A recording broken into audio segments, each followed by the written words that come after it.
اب جو میں نے عرض کیا تھا سیکس ڈسپلن، اسلامی معاشرے کی اب تطہیر شروع ہو رہی ہے۔ مکے میں تو ظاہر بات ہے مسلمان جب تک تھے تو غلبہ وہاں کفار کا تھا، اب یہاں مدینے میں اللہ نے مسلمانوں کو وہ حیثیت دی ہے کہ اپنے معاملات کو سنوارنا شروع کریں، تو ایک ایک کر کے ان معاشرتی چیزوں کو اور ان سوشل پرابلمز کو ڈیل کیا جا رہا ہے۔ اب اگر کوئی سیکشول انارکی ہے، کوئی بدکاری معاشرے میں ہے، کیا کیا جائے، کیسے روک تھام ہو، اس کے ابتدائی احکام یہ آ رہے ہیں۔ اس کے تکمیلی احکام جو ہے وہ سورہ نور میں آئیں گے چل کر، یہ تدریجاً، یہ سورہ نساء، پھر ہے سورہ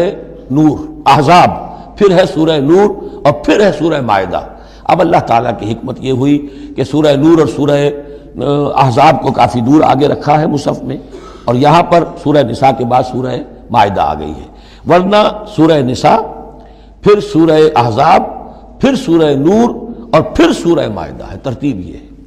باقی اور بھی مدنی صورتیں درمیان میں ہیں، لیکن یہ چار بڑی بڑی صورتیں جو ہیں جن میں معاشرتی مسائل جو ہیں وہ تفصیل سے آئے ہیں، وہ ان کی ترتیب یہ ہے۔ واللاتی یاتین الفاحشۃ من نسائکم، اور وہ عورتیں تمہاری عورتوں میں سے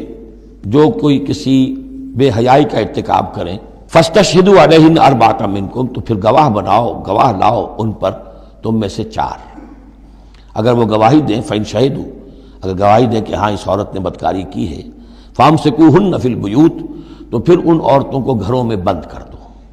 حتی یتوفاہن الموت، یہاں تک کہ موت ان کو لے جائے، یتوفاہن الموت، موت ان کو لے جائے، موت ان کا قصہ پاک کرے، او یجعل اللہ لہن سبیلا، یا اللہ ان کے لیے کوئی اور راستہ نکال دے۔ وہ راستہ نکالنا ہے جو سزا کی پھر بعد میں نصاب آ گیا کہ اگر اس کو پھر سزا دے دی جائے، حد جاری کر دی جائے تو پھر آزاد ہو جائے گی، لیکن ابھی ابتدائی حکم ہے۔ یہاں معلوم ہوتا ہے کہ یہ ایسی لڑکیوں کا یا عورتوں کا تذکرہ ہے کہ جو مسلمانوں میں سے تھیں لیکن ان کا بدکاری کا معاملہ کسی یہودی سے ہو گیا ہو یا کسی ایسے شخص سے ہو گیا ہو جو ابھی مسلمان نہیں ہے، تو یہ ان کا یک طرفہ کہ ہے وہ کوئی مسلمان لڑکی یا خاتون جس کا معاملہ ہے، لیکن دوسرا جو پہلو ہے، دوسرا جو اس عمل کا جو شریک ہے وہ غیر مسلم ہے۔ واللذان یاتیانہا منکم، اور اگر وہ دونوں تمہیں میں سے ہو، مرد بھی اور عورت بھی، فآذوہما، تو ان دونوں کو پھر اذیت دو، تکلیف دو، انہیں سزا دو۔ فإن تابا واصلحا، پھر اگر وہ توبہ کر لیں اور اصلاح کر لیں، فاعرضوا عنہما، تو ان کو چھوڑ دو۔ ان اللہ کان توابا رحیما، یقیناً اللہ تعالیٰ بہت توبہ کا قبول فرمانے والا اور رحیم ہے۔ یہ بالکل ابتدائی احکام ہیں، اسی لیے ان کی وضاحت میں، تفسیروں میں آپ کو بہت سے اقوال مل جائیں گے، اس لیے کہ اصل میں تو یہ پھر آخر میں جا کر یہ سب منسوخ شمار ہوں گے جبکہ حدود آ گئی پوری کی پوری، جیسے کہ وصیت کا وہ حکم جو سورہ بقرہ میں آیا تھا وہ اب ساقط ہو گیا جبکہ قانون وراثت آ گیا۔ اب وہ آیت آئی ہے کہ جو بہت بڑی حکمت کی آیت ہے، جس کا حوالہ اس سے پہلے بھی میں نے کبھی دیا ہے، انما التوبۃ علی اللہ للذین یعملون السوء بجہالۃ، اللہ کے ذمے ہے توبہ قبول کرنا ایسے لوگوں کی جو کوئی برا حرکت کر بیٹھتے ہیں جہالت اور نادانی میں، ثم یتوبون من قریب، پھر فوراً توبہ کرتے ہیں۔ یعنی اگر ایمان اندر ہے تو کسی وقت ایسا تو ہو گیا کہ کوئی خارجی اثرات اتنے پوٹنٹ ہو گئے یا نفس کے اندر ہیجان ایسا ہو گیا کہ آدمی کنٹرول نہیں کر سکا، لیکن جیسے ہی اس کے بعد ہوش میں آئے گا اس پر شدید پچھتاوا، شدید ندامت طاری ہو جائے گی، تو اس کے لیے یہ کہ وہ توبہ کرے تو اللہ تعالیٰ اس کی توبہ قبول فرمائے گا۔ فَأُولَٰئِكَ يَتُوبُ اللَّهُ عَلَيْهِمْ، تو اللہ تعالیٰ ایسے لوگوں کی توبہ قبول فرمائے گا۔ وَكَانَ اللَّهُ عَلِيمًا حَكِيمًا، اللہ تعالیٰ علیم اور حکیم ہے۔ وَلَيْسَتِ التَّوْبَةُ لِلَّذِينَ يَعْمَلُونَ السَّيِّئَاتِ، ایسے لوگوں کا کوئی حق نہیں ہے توبہ کا کہ جو اپنی برائی حرکتیں کرتے رہیں، حرام خوریاں کرتے رہیں، زندگی بھر عیش لڑاتے رہیں۔ حَتَّىٰ إِذَا حَضَرَ أَحَدَهُمُ الْمَوْتُ قَالَ إِنِّي تُبْتُ الْآنَ، یہاں تک کہ جب موت کا وقت آ جائے تو کہیں کہ اب میں توبہ کرتا ہوں، یہ توبہ نہیں ہے۔ وَلَلَّذِينَ يَمُوتُونَ وَهُمْ كُفَّارٌ، اسی پر قیاس کر لیجئے جو مر بھی گئے کفر کی حالت میں، ان کی توبہ کا کوئی سوال ہی نہیں۔ اولئک اعتدنا لهم عذابا الیما، ایسے لوگوں کے لیے تو ہم نے دردناک عذاب تیار کر رکھا ہے۔ یا ایھا الذین آمنوا لا یحل لکم ان ترثوا النساء کرہا، اہل ایمان تمہارے لیے جائز نہیں ہے کہ تم عورتوں کو زبردستی وراثت میں لے لو۔ یہ بھی اس عورتوں کے طبقے پر جو شدید ظلم ہوتا تھا چونکہ پالیگیمی عام تھی، ایک شخص ہے فوت ہوا ہے، 4 ہے 5 بیویاں ہیں، اب فرض کیجئے کہ جو بیٹا ہے بڑا جو وارث بن گیا ہے، اب باقی اس کی حقیقی ماں تو ایک ہی ہے، باقی سوتیلی مائیں وہ ان کو وراثت میں لے لیتا تھا کہ میرے قبضے میں رہیں گی یہ، بلکہ ان سے شادیاں بھی کر لیتے تھے، بغیر شادی اپنے گھروں میں ڈالے رکھتے تھے، یا پھر یہ کہ اختیار اپنے ہاتھ میں رکھ کر ان کی شادی کہیں کرتے تھے تو خود مہر لیتے تھے، اس طرح کے معاملات کرتے تھے، عورتوں کے ساتھ یہ ظلم ہوتے تھے۔ یا ایھا الذین آمنوا لا یحل لکم ان ترثوا النساء کرہا، اہل ایمان تمہارے لیے جائز نہیں ہے کہ تم عورتوں کے وارث بن بیٹھو زبردستی۔ ولا تعضلوہن لتذهبوا ببعض ما آتیتموہن، اور نہ تمہارے لیے یہ جائز ہے کہ تم ان کا راستہ روک کے رکھو انہیں، تاکہ تم واپس لے لو ان سے جو کچھ کہ تم نے انہیں دیا ہے۔ اب نکاح کیا تھا اس وقت تو بڑے چاؤ تھے اور لاڈ تھے اور کیا کیا دے دیا تھا، اور اب جو ہے اس سے وہ واپس ہتھیانے کے لیے طرح طرح کے ہتھ کنڈے استعمال ہو رہے ہیں، انہیں تنگ کیا جا رہا ہے، ٹارچر کیا جا رہا ہے، ذہنی طور پر تکلیف پہنچائی جا رہی ہے۔ الا یاتین بفاحشۃ مبینہ، ہاں اگر کسی سے صریح جو ہے حرام کاری کا فعل سرزد ہو گیا، اس پر کچھ زیادتی کی جائے، اسے کچھ سزا دی جائے، جیسے کہ اوپر آ چکا ہے فعذوہما، اس وقت تو اجازت ہے، اس کے بغیر جو ہے کسی کے اوپر زیادتی کرنا، خاص طور پر اگر نیت یہ ہے کہ میں اس سے اپنا مہر واپس لے لوں۔ وعاشروہن بالمعروف، دیکھو عورتوں کے ساتھ معاشرت اختیار کرو، رہو سہو معروف طریقے پر، بھلے طریقے پر، اچھے طریقے پر، نیکی اور راستی کے ساتھ۔ فَإِن كَرِهْتُمُوهُنَّ فَعَسَىٰ أَن تَكْرَهُوا شَيْئًا وَيَجْعَلُ اللَّهُ فِيهِ خَيْرًا كَثِيرًا، تو اور اگر تمہیں کسی وجہ سے اب وہ ناپسند ہو گئی ہے، انہیں پسند نہیں کرتے تم، تو ہو سکتا ہے کہ کسی شے کو تم ناپسند کرو، درا حال ہے کہ اللہ نے اسی میں تمہارے لیے خیر کثیر رکھ دیا۔ پتہ نہیں ایک عورت جو ہے کسی ایک اعتبار سے آپ کے دل سے اتر گئی ہے، طبیعت کا میلان نہیں رہا ہے، اس میں اور کون کون سی خوبیاں ہیں، کس اعتبار سے آپ کے لیے وہ خیر کا ذریعہ بنتی ہے، تو اللہ کے حوالے کرو اس معاملے کو، لیکن ان کے ساتھ رکھو معاشرت صحیح، ان کے حقوق ادا کرتے ہوئے۔ ہاں اگر معاملہ ایسا ہو گیا ہے کہ ساتھ رہنا ممکن نہیں ہے تو طلاق کا راستہ کھلا ہے، شریعت اسلامی نے اس میں کوئی تنگی نہیں رکھی ہے، یہ کرسچینٹی کی طرح کا کوئی غیر معقول نظام نہیں ہے کہ طلاق ہو ہی نہیں سکتی، وہاں یہ کہ طلاق کا راستہ کھلا ہے۔ وَإِنْ أَرَدْتُمْ اسْتِبْدَالَ زَوْجٍ مَكَانَ زَوْجٍ، اور اگر تم نے فیصلہ ہی کر لیا ہو کہ ایک بیوی کی جگہ کوئی دوسری بیوی لانی ہے، وَآتَيْتُمْ إِحْدَاهُنَّ قِنْطَارًا، اور ان میں سے کسی ایک کو تم نے ڈھیروں مال دیا ہو، فَلَا تَأْخُذُوهُ مِنْهُ شَيْئًا فَلَا تَأْخُذُوا مِنْهُ شَيْئًا، اس میں سے کوئی شے واپس نہیں لے سکتے، جو مہر دیا تھا وہ ان کا ہے، اب اس میں سے کچھ واپس نہیں لے سکتے۔ أَتَأْخُذُونَهُ بُهْتَانًا وَإِثْمًا مُبِينًا، کیا تم لوگے وہ مہر واپس ان سے ناحق اور صریح گناہ کے طور پر؟ وَكَيْفَ تَأْخُذُونَهُ، کچھ عقل کے ناخن لو، کچھ شعور اور کچھ شرافت کا ثبوت دو، کیسے ان سے وہ مال تم واپس لینا چاہتے ہو؟ وَقَدْ أَفْضَىٰ بَعْضُكُمْ إِلَىٰ بَعْضٍ، جبکہ تم ایک دوسرے سے مل چکے ہو، تمہارے مابین انتہائی قریبی رشتہ جو بھی ہو سکتا ہے دنیا کا وہ قائم ہو چکا ہے۔ وَأَخَذْنَ مِنْكُمْ مِيثَاقًا غَلِيظًا، اور وہ تم سے بہت گہرا قول و قرار لے چکی تھی۔ اب قول و قرار ہوتا ہے نکاح کے وقت، اس میں ذمہ داری لیتا ہے مرد، کوئی ایک وہ بھی ایک کانٹریکٹ ہے۔ وَلَا تَنكِحُوا مَا نَكَحَ آبَاؤُكُم مِّنَ النِّسَاءِ إِلَّا مَا قَدْ سَلَفَ، اور جو تمہاری والد، جو تمہارے آباء نے، تمہارے باپوں نے جن سے نکاح کیا ہو ان سے تم نکاح مت کرو۔ جو میں نے کہا تھا نا کہ جو سوتیلی مائیں ہوتی تھیں ان کو وہ اپنے نکاح کر کے گھر میں ڈال لیا یا بغیر نکاح کے ڈال لیا۔ یہ نکاح وہاں بھی اس معاشرے میں بھی اس کو کہتے تھے نکاح مقت، بہت ہی برا نکاح ہے، فطرت انسانی تو اباح کرتی ہے لیکن رواج ان کا تھا۔ یہاں اب قرآن مجید نے آ کر اس کا جو ہے سختی کے ساتھ سدباب کیا۔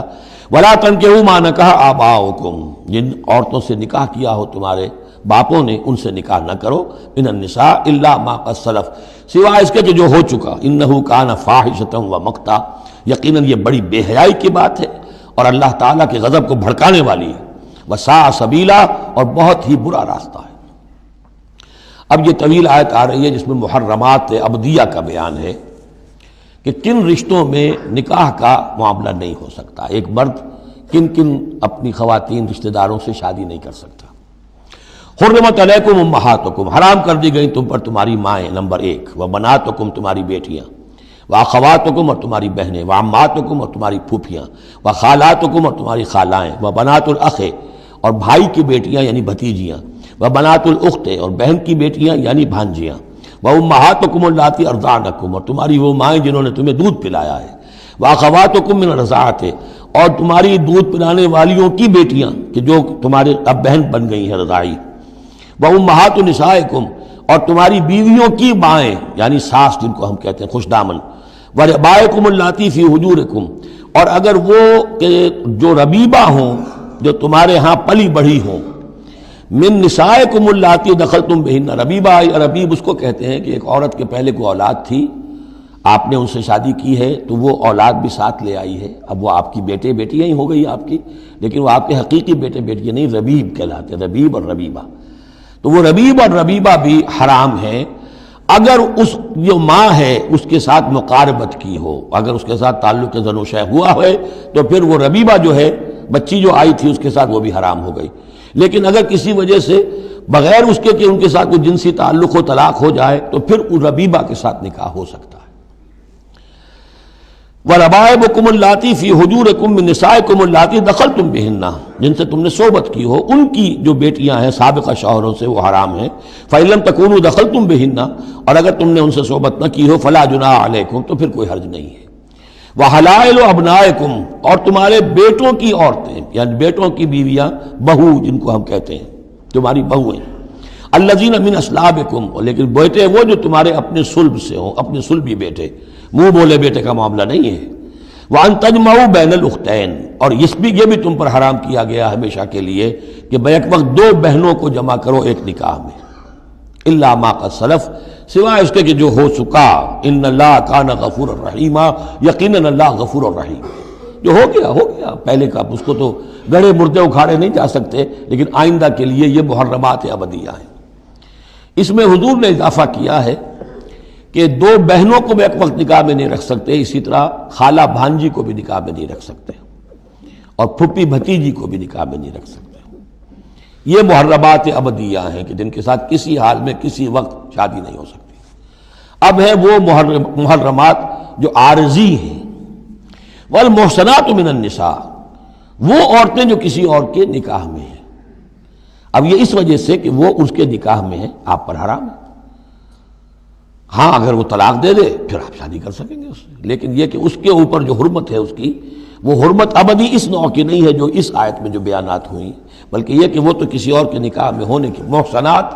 حسن کہتے ہیں قلعے کو، جو قلعے میں ہیں، پہلے ہی ایک خاندان کے قلعے کے اندر ہیں وہ، اور شوہر والیاں ہیں، الا ما ملکت ایمانکم، سوائے یہ کہ ان میں سے کوئی تمہارے ہاں کنیز بن کر آ جائے۔ اب ظاہر بات ہے جنگ ہوئی ہے، وہ عورتیں جو ہیں مشرک مردوں کی بیویاں ہیں، وہ لونڈیاں بن کے آ گئی ہیں، تو اگرچہ وہ بیویاں ہیں مشرکوں کی، محسنات ہیں اس معنی میں، لیکن وہ لونڈی کی حیثیت سے آپ کے لیے جائز ہوں گی۔ کتاب اللہ علیکم، یہ اللہ کی کتاب ہے، حکم ہے، فرض ہے تمہارے اوپر۔ وَأُحِلَّ لَكُم مَّا وَرَاءَ ذَلِكُمْ، اب اس کے علاوہ تمہارے لیے تمام عورتیں حلال ہیں۔ تو آپ نے دیکھا کہ کتنی تھوڑی سی تعداد میں عورتیں ہوئیں کہ جن سے نکاح حرام ہوا، باقی کثیر تعداد، یعنی مباحات کا دائرہ بہت وسیع ہے، محرمات کا دائرہ بہت محدود ہے۔ ان تبتغوا باموالکم، لیکن یہ کہ اس کے لیے نکاح ہوگا مہر دے کر، اموال کے ساتھ تم اس میں نکاح کرو، محسنین، نیت ہو گھر میں بسانے کی، قلعے میں لانے کی، غیر مسافرین، صرف مستی نکالنے کی نہیں، یعنی یہ جو ہے اس کو ایک کھیل اور ہابی نہ بنا لو، گھر میں آباد کرنے کی نیت ہو، اس سے شادی کی جائے۔ مَسْتَمْتَعْتُمْ بِهِ مِنْهُنَّ فَآتُوهُنَّ أُجُورَهُنَّ، تو جو بھی تم نے ان سے استفادہ کیا ہے تو انہیں ان کے مہر جو ہے مقرر ہوئے ہیں، فریضۃً، وہ دو۔ وَلَا جُنَاحَ عَلَيْكُمْ فِي مَا تَرَاضَيْتُمْ بِهِ مِنْ بَعْدِ الْفَرِيضَةِ، اس میں کوئی حرج نہیں ہے کہ کسی مہر کے مقرر ہونے کے بعد اگر باہمی رضامندی سے اس میں کوئی کمی بیشی ہو جائے۔ ان اللہ کان علیما حکیما، یقیناً اللہ تعالی علیم ہے اور حکیم ہے۔ ومن لم یستطع منکم طولا ان ینکح المحصنات المؤمنات، اور جو کوئی تم میں سے اتنی استطاعت نہ رکھتا ہو، مقدرت نہ رکھتا ہو کہ مومن محسنہ عورتوں سے شادی کر سکے۔ اب محسن دو معنی میں آتا ہے، ایک خاندانی لڑکی، شریف لڑکی، خاندانی آزاد گھرانے کی کہ اسے گھر کا قلعہ حاصل ہے، اور ایک شادی شدہ عورت کے جو ایک شوہر کے قلعے کے اندر ہے۔ ایک ہے خاندان کا خلا، خاندان کی پروٹیکشن حاصل ہے، سپورٹ حاصل ہے، تو وہ عورت جو ہے وہ محسنہ ہے۔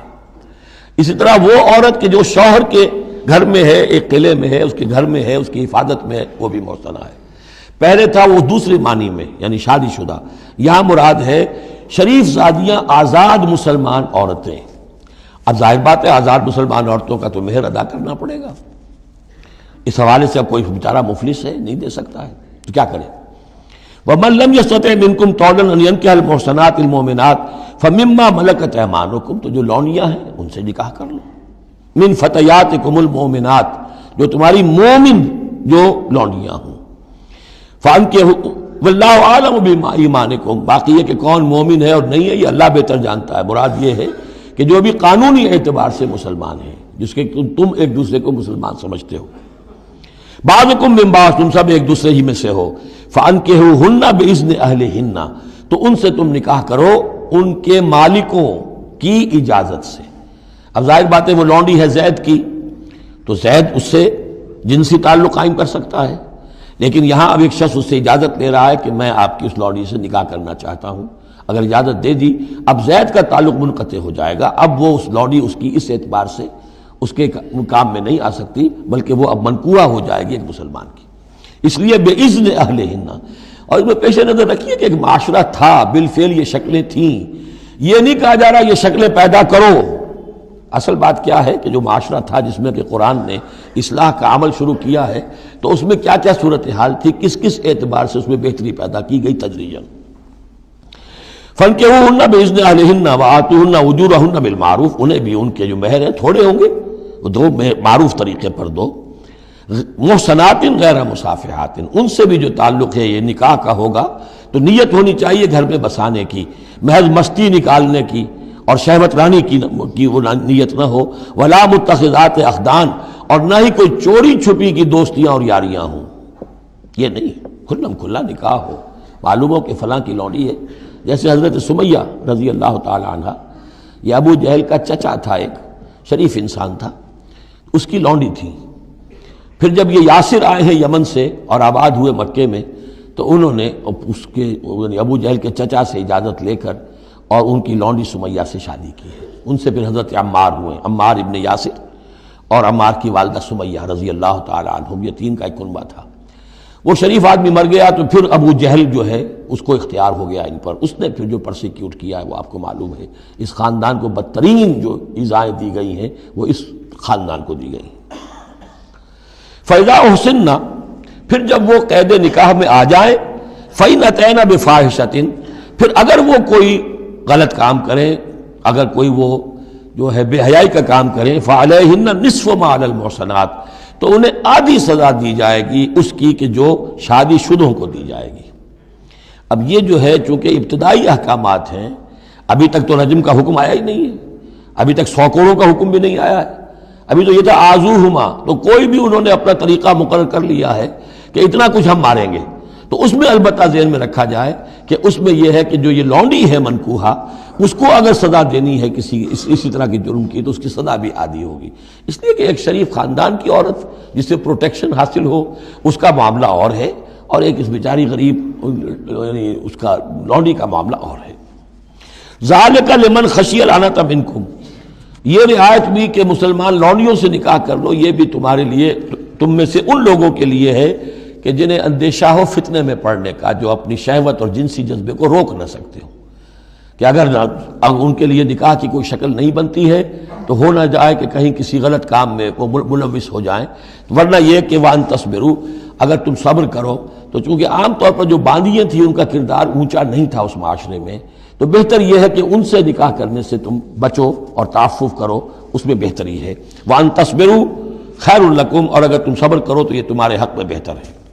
واللہ غفور الرحیم، اللہ غفور الرحیم ہے۔